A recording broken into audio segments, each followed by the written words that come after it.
Hello and welcome back to my RC channel. I'm AndyRC and today I'm going to be checking out the awesome F100. Now I've had a lot of requests for this one. It is a shrunken down version of their F200, which I actually haven't had the chance to check out yet. Hopefully I will one day. But yeah, it seems pretty good on paper. So let's take a look at some of the specs first of all.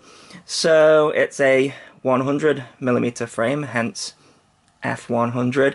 Without a battery, they're saying it weighs 48 grams. Now, I've weighed it with a battery and it weighs 84 grams, which is still quite respectable for this size. So, the motors, they are 1103 7500 kV, and they are awesome branded, so yeah, should have a fair amount of power there. And then it has got a 4-in-1 ESC board running BL-HALI-S. It's 10 amp, so technically it could run a 3S, but I'm always a bit skeptical running these 10 amp ESCs off 3S, but a lot of people say it's fine. Other people say, yeah, you'll eventually burn stuff out if you do that, so I'm just going to be using the stock battery in this review, I think. So it's got a OMNIBUS F3 flight controller, which means it's also got a built-in on-screen display using the Betaflight on-screen display. So yeah, this one has come installed with Betaflight version 3.17, which is the latest at the date of this video. And this is interesting, this OMNIBUS flight controller here, it's also got a 25 milliwatt 48 channel VTX built into it as well, and then the camera plugs into there, and then that's how it relays the OSD. It's actually through the flight controller and through its own VTX, which is interesting. The camera is 600 TV line up the front there, and it does look like you can change the angle, but you'll have to get at this screw here, and all of the screws, they look like Phillips head screws, so hopefully I won't be damaging myself on them like I have been doing in the past. So the propellers, they are the 2035 Gemfan size, and you do get given a spare set of those in the package, which is nice. You're also given the screws as well. Be careful putting these props on. I found the best way actually is to put the props on and line the holes up and then screw them in and make sure the prop is sitting at the bottom of the motor. It's very easy to screw them in and they're not quite lined up and it can screw up the motors, but yeah, no problems here, and those have gone in nicely and we don't have any bent blades, so that's pretty good there. And then we are given a battery with it. It's a 500 milliamp. It is using a JST connector, so I'll reserve my thoughts on that after I have flown it, because XT30 is really the way to go with these because they allow for more current flow. So these can be a bit of a bottleneck, but like I say, I'll see how it flies. Now, it's a 500 milliamp 2S battery, but it's only 25C as well. So, again, I'm going to be looking for brownouts with this one. And the thing is, though, it's going to be very easy to switch out the battery and the connector if I need to. But we will review it as it is and see if it flies okay.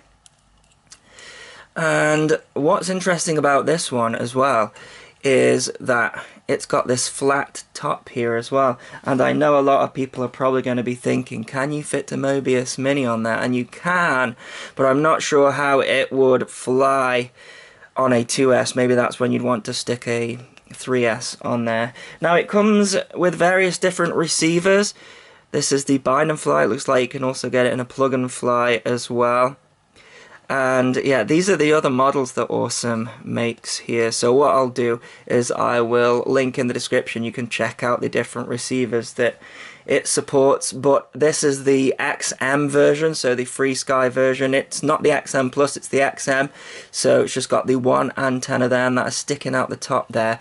Could do with a better solution really, because that could end up going in the props. And then we've got a sleeve dipole on the back here as well, and obviously that is for the 5.8 gigahertz, so no cloverleaf, but this is becoming the standard on these micros because obviously they're better in a crash. Now, we've got an LED board at the back here which is connected to the DIN. The only thing that this model is missing, and you can see I have added one, is a buzzer. I don't know why they didn't add one. Maybe it's space. As you can see, I struggled there, but I've soldered it onto the board here. We've got a plus and minus for a buzzer, and yeah, I've soldered that direct, which is not always a good idea, because if this gets knocked, then it can lift the pads up, and then you can't have a buzzer at all because you've got nothing to solder to. But I am really lacking space here, so yeah, I have just taken the risk, because I really struggle to push these models when I'm reviewing them, because I don't want to lose them.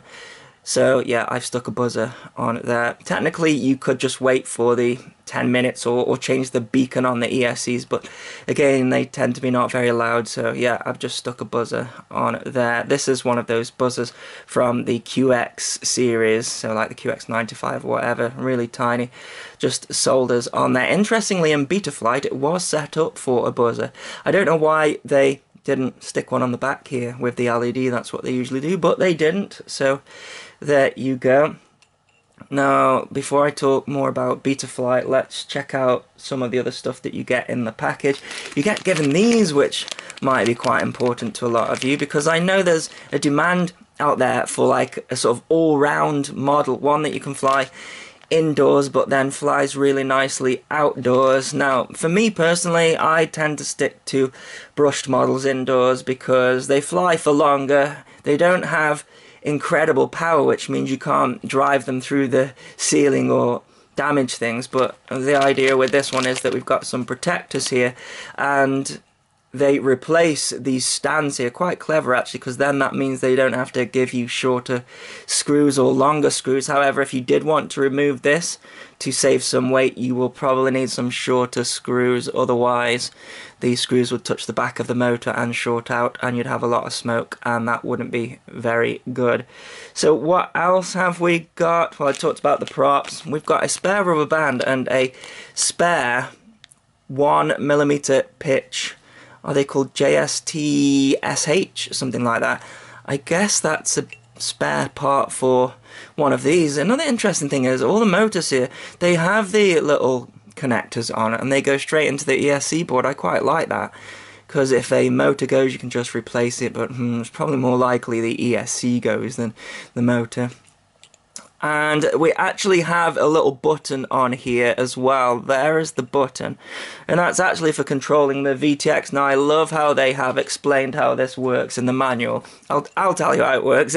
You've got two lights, and one is for your channels and one is for your bands, and it tells you in here. I love the language that they use. On working, the red light and blue light on transmission module will twinkle alternately. Twinkle. I love when they use words like twinkle. I also love when they're explaining like beep sequence. They usually put something like quadcopter will go D, D, D. I think that's really funny. Yeah, so which light relates to which? Let's see here.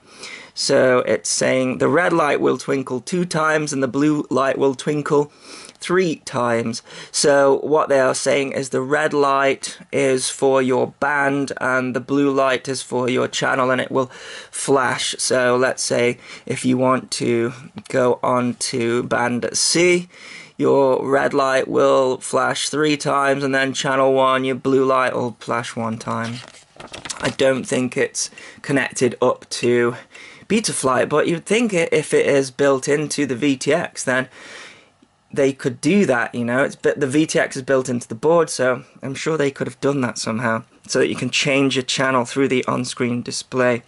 So the XM has a little bind button on it there, and you can just move the receiver out. It's not stuck down with a sticky pad or anything like that. Just looking at the ESCs here, look at that, it's all slotted together, and it's a really unique shape as well. It's like a rectangle there rather than it being a square.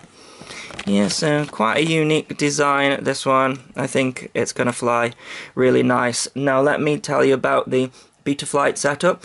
It came with version 3.17 installed on it. I have switched around the on-screen display quite a lot because it had like horizon and things like that, so I've moved that around. The PIDs I've left the same. I've upped the Super 8 to 0.8 for everything that was different, and I also upped the idle as well. So if you saw my video on the Leader 120, I was getting flips of death caused by the idle being too low. I've bumped that up to about 10%, so that's something else that I've changed on it as well. It comes with D-Shot 600 installed on it, and I haven't changed anything there. I changed the craft name, and I've put the craft name onto the on-screen display as well, but other than that, I think I have kept everything the same. The modes are interesting because it was all set up for modes. It was set up to have the Auxiliary 2 as arming, and then Aux 1 as angle, horizon, and acro, and I've kept that the same, and I have also put air mode on there. It was set up to have a beeper on Aux 4, and it's also set up to have the LEDs switch off on Aux 3. So yeah, you turn that off. And then it's got the on-screen display on a switch on Aux 5. So yeah, when I bound it to the Tyrannus, I set it up for 16 channel. And yeah, all of those things work, but I thought it was interesting that they spent so much time on setting all of that up. Really though, I probably won't use this switch on the on-screen display and the switch on the LED as well, but yeah, it's nice that they've set that up for you, I guess. Okay, let's go for the line of sight with this one. It is spitting of rain, of course, so not sure how long I'll get with it. Whoa, incredibly quiet. Let's go for a punch. Yeah, not bad. Certainly not on par with the Leader 120, but then I imagine not much is gonna be. I mean, that's still plenty of power, huge amounts of power. Let's try the acro. These are the stock PIDs here. Seems fairly stable. Yeah, I think they've messed around with the PIDs, which is good to see. I can feel drops of rain landing on me. Don't moan about the weather.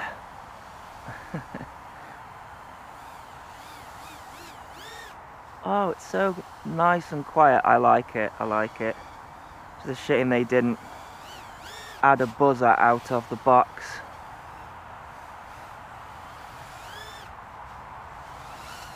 Yeah, feels really agile.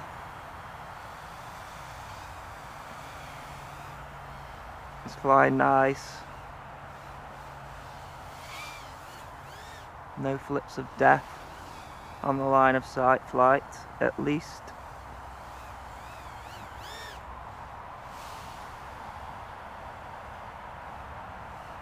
Yeah, it's nice. I can see why everyone was requesting a review for this one.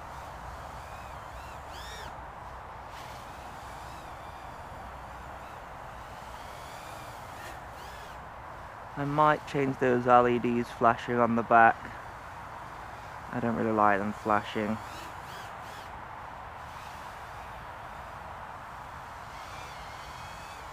And definitely needs a buzzer fitted on it if I want to go and fly it out further.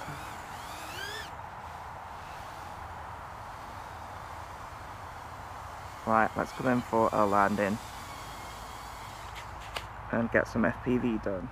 So here is some DVR footage taken from my HD2 Fat Sharks, and it was such a dreary day to be trying to showcase this camera, and it just came out really dark, so apologies for that, but it's the best that I've got to work with at the moment.